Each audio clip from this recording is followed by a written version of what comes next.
Hey guys, it's the Maverick Girl again. We've got another replay for you. This time we got Boros Monarch. Now, I actually didn't know that, as you'll see as this game plays. It really couldn't figure out if it was Monarch or the token build, but later on, after the event was over and they posted the challenge results, we could figure out that this was actually the Monarch build. So let's just kind of take it away a little bit. They've got the play. See, oh, I wanted to back that up. That was an example of just like my most hated hand, where you see like a decently keepable hand, but it's got an island as the one land, and you're just like, I hate my life. So but this hand looked keepable. You have your Mystic, you have your Kieran Ranger, you have your Vanguards, you draw your island, so you have Distant Melody mana.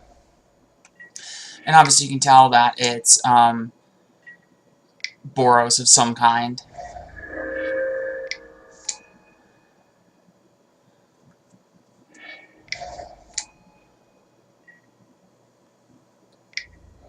And having Longbow here is actually really huge, because you can just be able to just take down all of their stuff.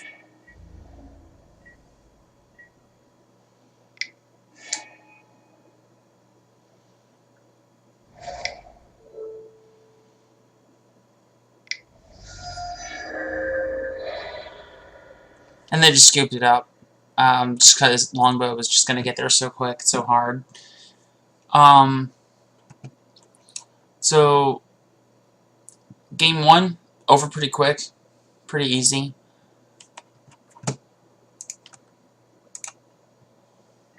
Really wasn't much to it. I think game two kind of plays out in a similar fashion. Let me just kind of go over my sideboard real quick. Unfortunately, it doesn't actually show me doing my sideboard, so it's a little harder to actually actively depict. So, I took out a Distant Melody, I took out a Priest of Titania, a Sylvan Ranger, Elvish Vanguard, a Huntmaster, and a Nail Sentinel. I take out a lot of those different things just because Melody isn't quite as good in these matchups. You know, you're trying to go a little quicker.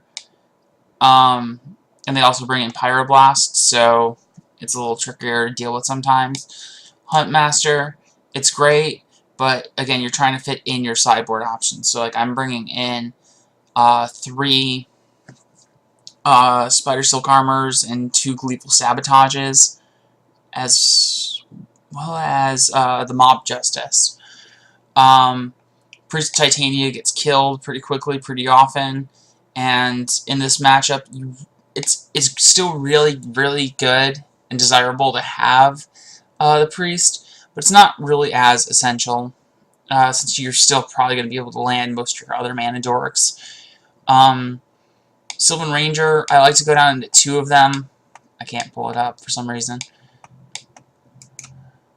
I don't really like Sylvan Ranger as much when you have post board and you take out the Melody, because you're not so dependent on hitting the blue mana, so it's cooler. It's more okay to take it out.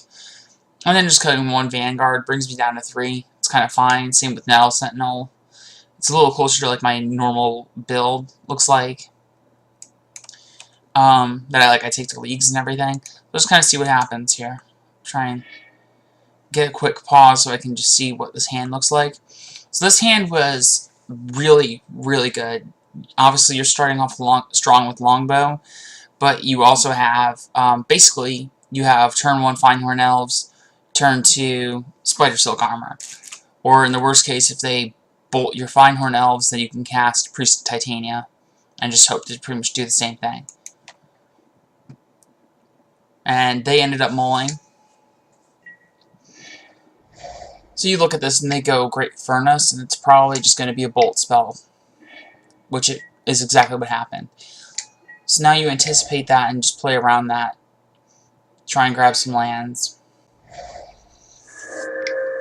It's better than playing the Priest outright, because now, if you had done that, the Priest may have just gotten blown up and you would have continued to set yourself back. This way just kind of guarantees that you're doing what you need to do.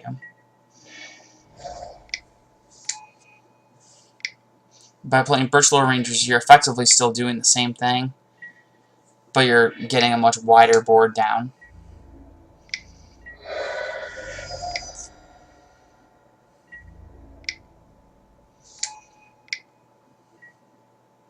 And getting the Timberwatch allows you to just kind of get in there for some extra damage.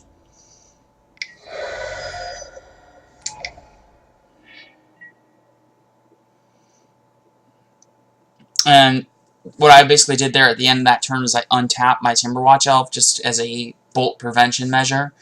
And when they saw the longbow there, they just snap conceded, you know, between me having Timberwatch Elf to protect any of my dudes, as well as the Priest and Kieran Rangers to just go in with the longbow and just go crazy on their board. They just kind of felt like it was a losing position and just gave up.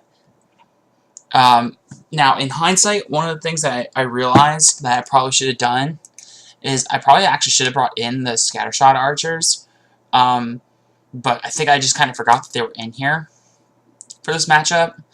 Honestly, I really kind of ignored these, in part just because I haven't really been using them so much lately. And I pretty much ignored them until one of my very last matches in the challenge. So, just one thing to note there. But, yeah, that's round 3 in a nutshell.